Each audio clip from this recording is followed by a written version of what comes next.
E eu era dessa época, a internet era difícil e eu morava na casa da minha madrinha, então a internet era no quarto do meu primo. Eu não queria ficar pesando, entrando lá toda hora, então quase não tinha acesso à internet, eu entrava de vez em quando. E aí quando eu entrei pra academia, eu vi aquele universo diferente. Sim. O primeiro pôster que eu vi de fisiculturista era um pôster assim da Integral Médica que tinha o Bispo, né? Lembra do Bispo? Lendário, né? Mr. Universo. Eu mostrei pra Fernando esse pôster. Lembra, Fê? Foi... Ontem a gente foi numa academia lá do Leitinho, academia. Cara, deve ser o mesmo. Muito simples, muito bem organizada, das antigas. E tinha esse pôster. Eu falei, Fê, esse aqui era o cara que é hoje os influenciadores. Tipo, o Rafael Brandão, o Felipe Franco. Era o top da época. Era o top da época. Então, muito doido, né? É o mais perto que tinha ali de um Open de ponta, né? Um cara pesado, era o Bispo. Com muita qualidade. Vale até a pena, o pessoal tá assistindo a gente aí, gosta da história do esporte, pesquise sobre esses caras que passaram pela história, que deixaram o legado, né? Foram eles os influenciadores dos atletas de muitos de agora, Isso, né? É muito louco, velho. Porque ninguém conhece atualmente. Ninguém conhece, Só quem é das antigas. E por isso que foi legal quando eu fiz aquele podcast Old School. E eu quero trazer o Edson Prado, eu quero trazer o Bispo. O Miguel Oliveira. O Miguelzão. É que o Miguelzão tá em Ibiza, velho. Mas o Edson Prado e ele são dois... O Miguel e o Edson Prado, naquela competição lá no Colorado, lá, se eu não me engano, eles passaram na frente do Kai Green lá naquele evento. Tem história pra contar. Então... Eu fiz no meu canal live com os dois confirmaram a mesma história, cara. Foi muito legal. E aí a minha história começou aí. Acho que o divisor de águas na minha vida, o que mudou o Hugo Abá do que eu era antes, o cara simples, sem muita pretensão, pra uma pessoa com mais visão lá na frente, foi o dia que eu entrei na academia, né? Essa academia lá em Mairink, uma academia bem simples, mas que tinha ali uma raiz de powerlifting nela, por conta de um cara que eu vou dizer aqui que mudou a minha vida. Eu acho que é um cara que eu tenho uma gratidão enorme, um cara que deixou um legado e marcou a minha vida de uma forma que vocês vão saber agora. O nome dele, Rodolfo Ratadani, um japonês, descendente, né? Que naquela época ele era o cara mais famoso da academia. E ele era um powerlifter, levantador de peso, supineiro. E aí quando eu entrei pra academia, ele não estava lá, ele estava passando uma temporada no Japão. Sabe aqueles caras que tem o nome japonês e uma hora ou outra resolve ir pro Japão tentar a vida? Ele tava lá tentando a dele. Que louco. Mas na academia já tinha as lendas lá, o cara carrega 200 quilos no supino. E eu nunca, 200 quilos... Eu não imaginava isso. Eu tava entrando na academia agora, eu fazia supino com 10 quilos e era difícil pra mim. E eu não conseguia imaginar uma pessoa fazer supino com isso, terra... Nem sabia o que era levantamento terra. Eles falavam que o cara tirava mais de 300 quilos do chão. Eu falava, como que ele fazia isso? É esse exercício, ele faz isso. Aí os caras começaram a falar dele. Tinha essa lenda do Rodolfo, só que ele não tava presente. E aí eu comecei a me interessar por esse cara. Eu falei, quem será que é esse cara? E aí, Rodolfo Ratadani, irmão de Fernando Ratadani, um amigo meu da sala. Lá eu fui fazer o ensino médio, o terceiro ano lá, e aí eu pedi ao Fernando, fala sobre o seu irmão, queria saber sobre ele. Quando ele vem pra cá, eu fiquei interessado sobre a história dele, eu queria conhecer ele. Até que ele voltou pro Brasil. E aí a gente tava eu, Fernando, mais uns amigos da sala, acho que confraternizando, final de ano lá, acho que tinha acabado, né, o ensino médio, a gente foi numa pizzaria, e aí nesse dia...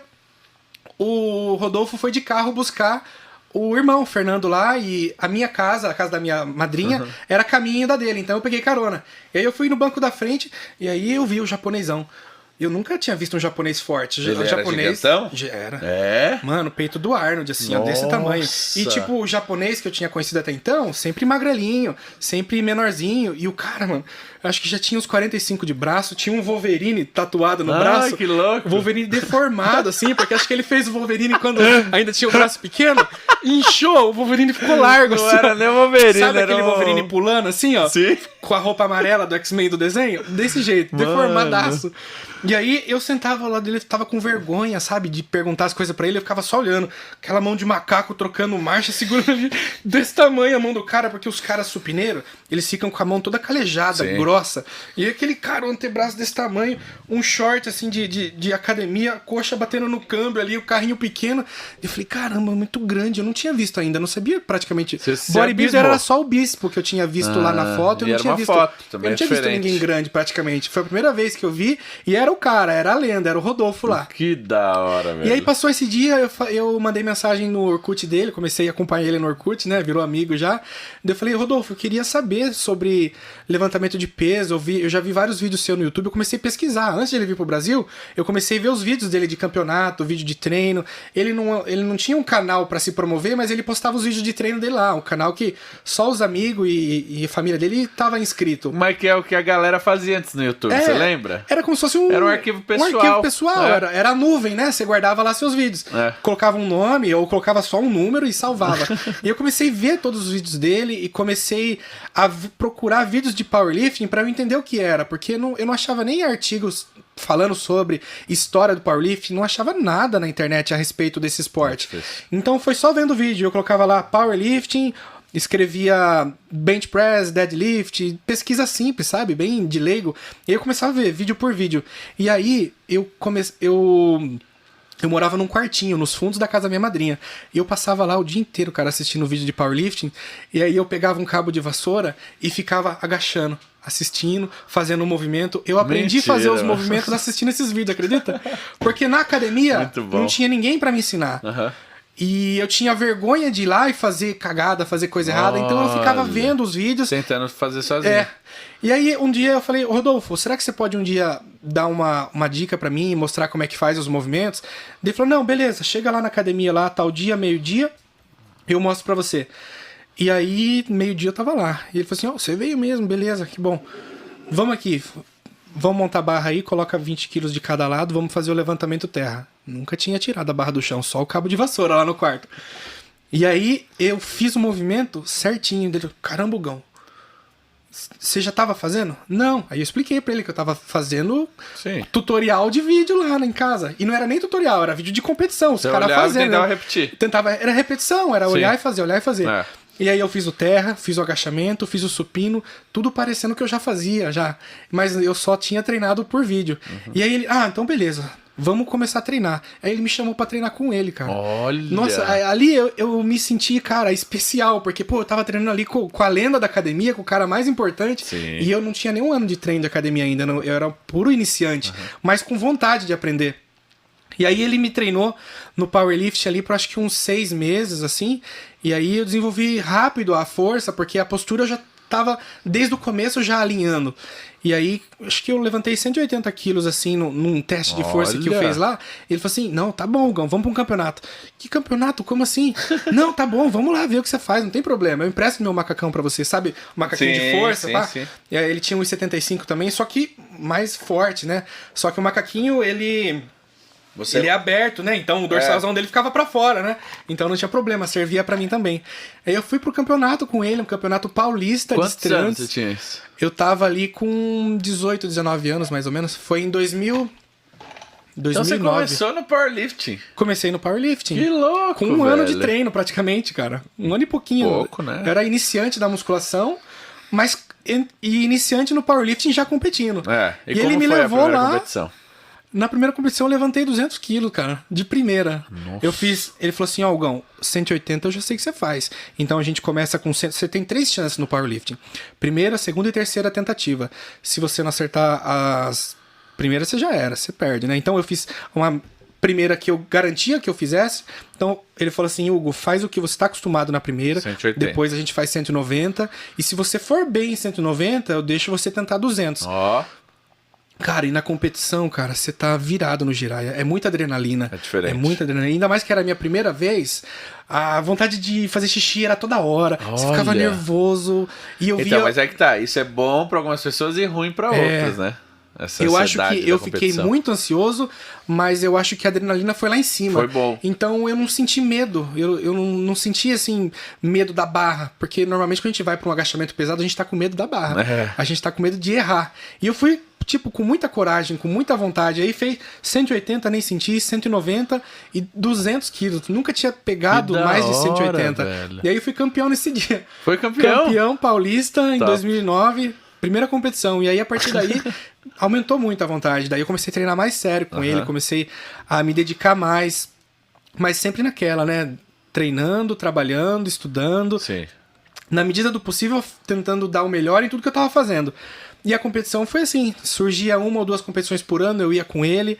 E aí, em 2010, eu lembro que teve um campeonato em Santa Catarina. Foi um campeonato brasileiro, acho que foi isso, o campeonato brasileiro em Santa Catarina. E aí eu fui pra lá, e aí ele falou assim que não ia poder competir. Porque ele tava na ativa também, só que esse evento ele não ia competir. Ele falou assim, Hugo, vai pra lá e eu vou tentar ir também no dia seguinte. Eu ia 2 dias antes, ele ia lá no dia da competição. Eu vou pra te ajudar, vou te acompanhar. Daí eu falei, beleza, peguei o ônibus, fui, a noite inteira viajando, cheguei lá, os amigos. Tipo, o powerlifting tem uma união muito grande, os atletas se ajudam. Você não compete sozinho, você tem que pertencer a uma equipe. Então, ele me incluiu na equipe que ele treinava, ele praticava, né? Então são times ali de atletas que competem representando uma equipe. Mano, isso é muito legal. É muito legal. Daí ele falou assim, ele tipo era a cabeça da equipe. Ele falou assim, eu não tô indo, mas o Hugo tá indo, cuida dele pra mim.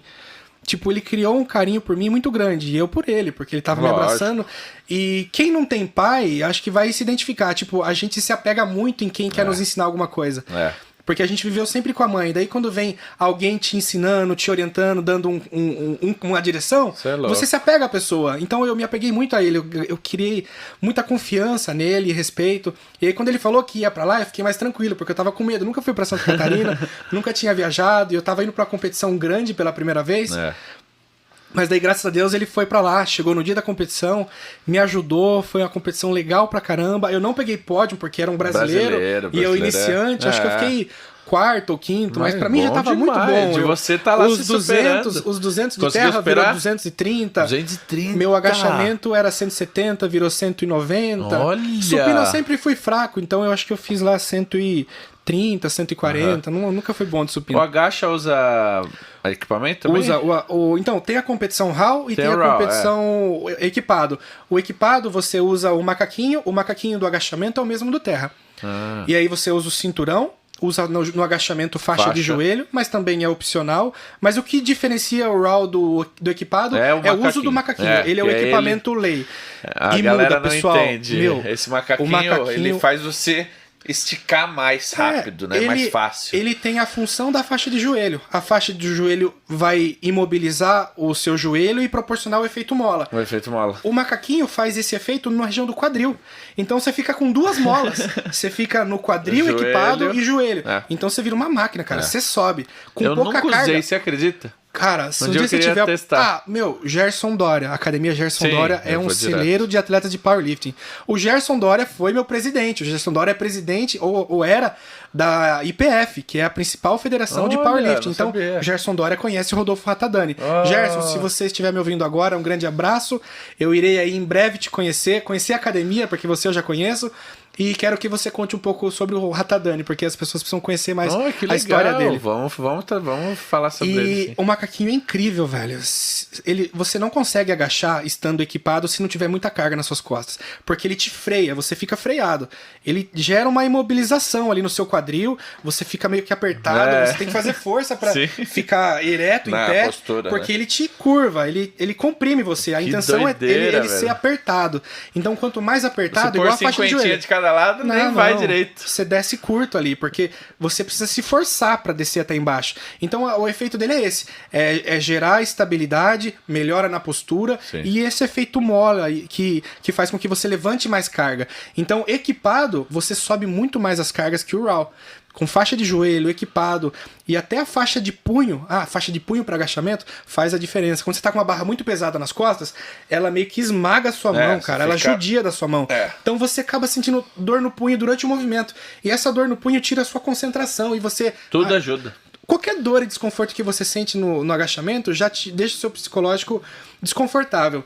Então todos os equipamentos têm uma função de deixar você com menos desconfortos durante o exercício. Eles te apertam, te estabilizam para que você consiga fazer o exercício com mais carga. Perfeito. Então por isso tem caras que agacham com 200 quilos sem o equipamento e com o equipamento fazem 300, 350. É bizarro, né? Então é bizarro mesmo. Esses levantamentos mundiais aí, esses recordes que passam de 500, 400, a maioria é equipado e com o strap.